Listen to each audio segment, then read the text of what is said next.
चलो भाई, तो क्या पढ़ने वाले थे अपन? मिरर फॉर्मूला, है ना? ठीक है, उधर नहीं देखना, इधर देखना है। मिरर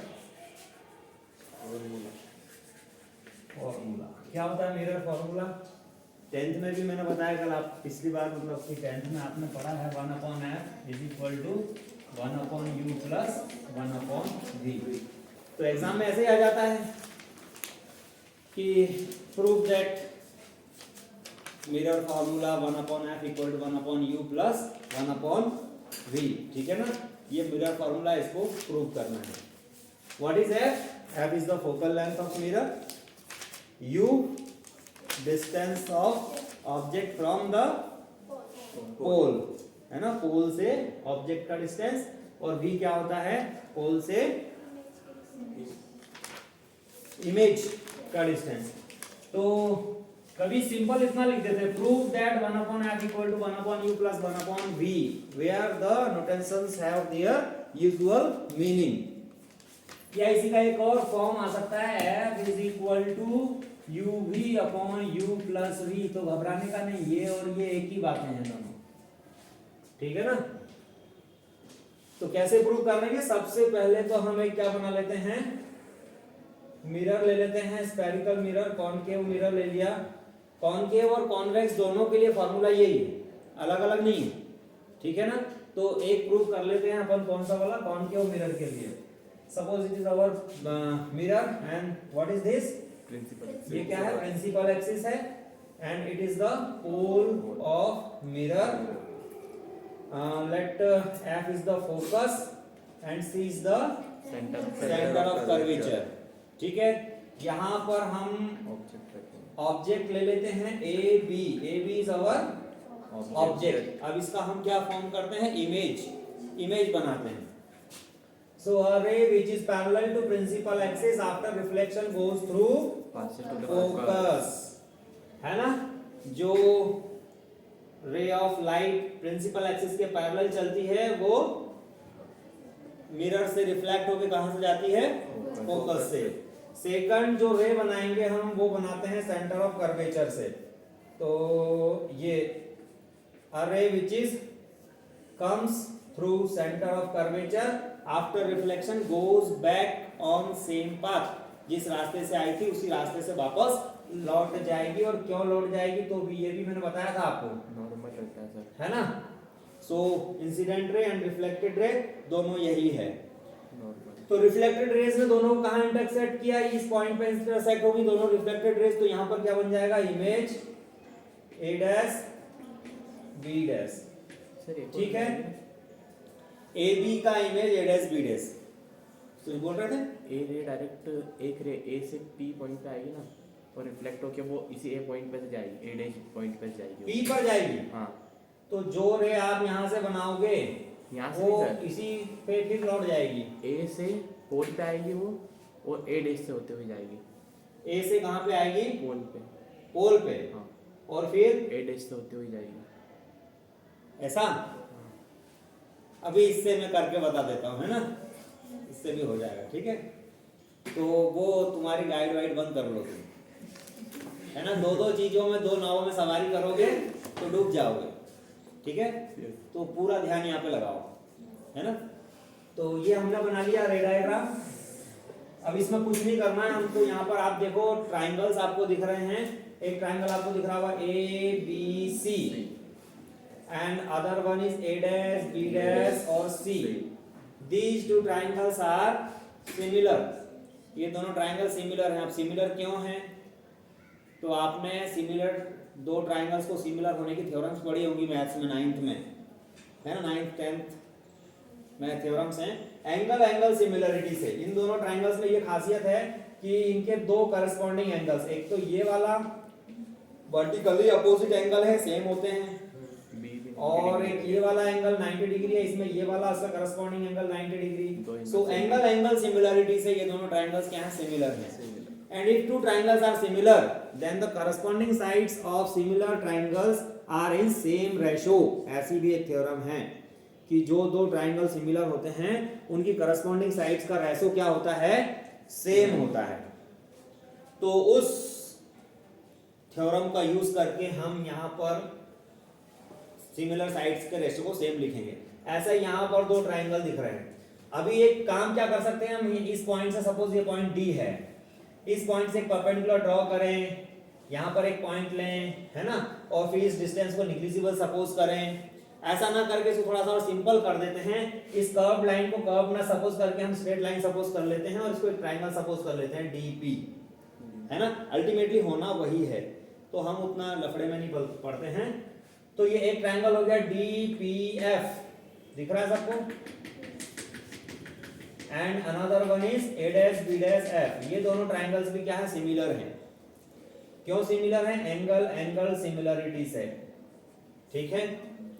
तो ऐसा करने वाले हैं। सबसे फर्स्ट क्या बोलने वाले हैं, in triangle A B C this triangle is similar to A dash B dash C. These two triangles are similar। और सिमिलर क्यों, तो आप लिख सकते हैं बाय एंगल एंगल सिमिलरिटी, ठीक है ना। एंगल एंगल सिमिलरिटी से क्या है, similar. If they are similar then the corresponding sides are in same ratio. So this implies that corresponding sides का क्या मतलब, इसका परपेंडिकुलर और इसका परपेंडिकुलर दोनों का ratio. It means A B upon A dash B dash, A B upon A dash B dash. ये ratio किसके इक्वल होगा, अदर टू करस्पॉन्डिंग साइड्स के रेशो के। अदर टू साइड्स में हाइपोटेनस भी हो सकता है, बेस भी हो सकता है। हम बेस ले लेते हैं, इसका base BC upon B dash C. So BC upon B dash C, ये लिख दिया हमने, है ना। करस्पॉन्डिंग साइड्स के रेशो को इक्वल। एक रेशो और आ सकता है अभी, कौन सा वाला, हाइपोटेनस अपॉन हाइपोटेनस। उसकी जरूरत नहीं पड़ना है तो हम ले भी नहीं रहे हैं। Suppose it is equation number 1, है ना। ऐसा का ऐसा काम इन दोनों ट्राइंगल में करने वाले हैं। Now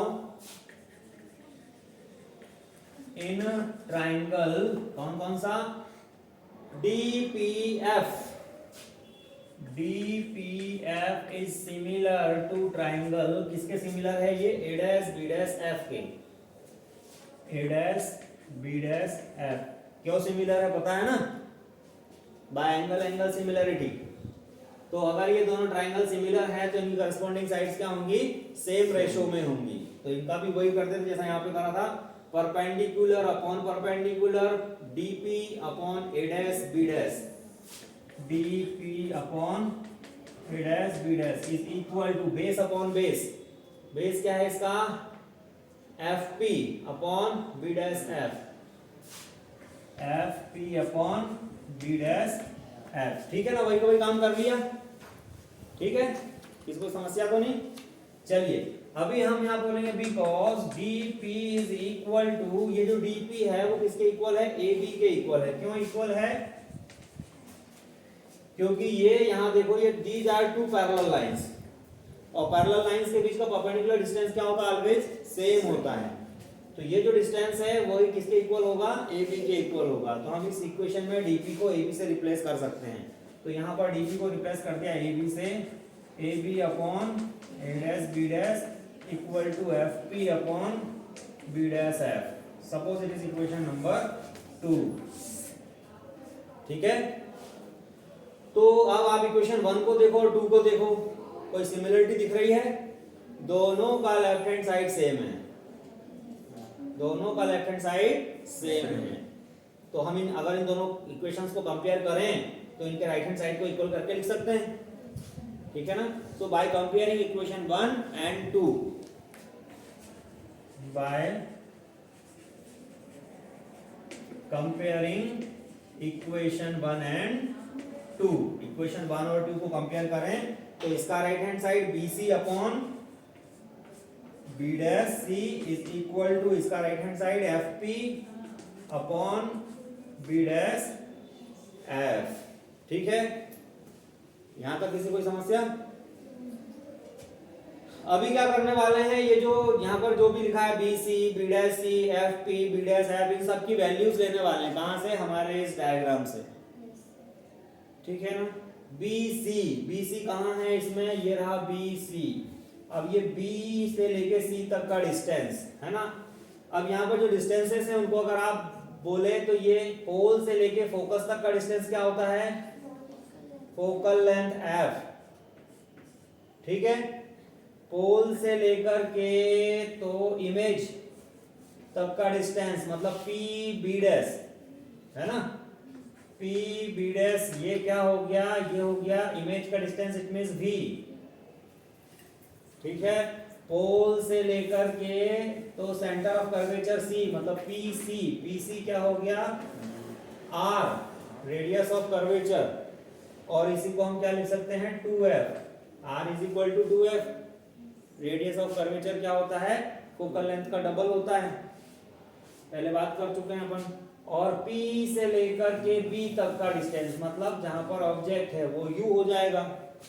P B is equal to U। तो हमको चाहिए BC। ये रहा BC।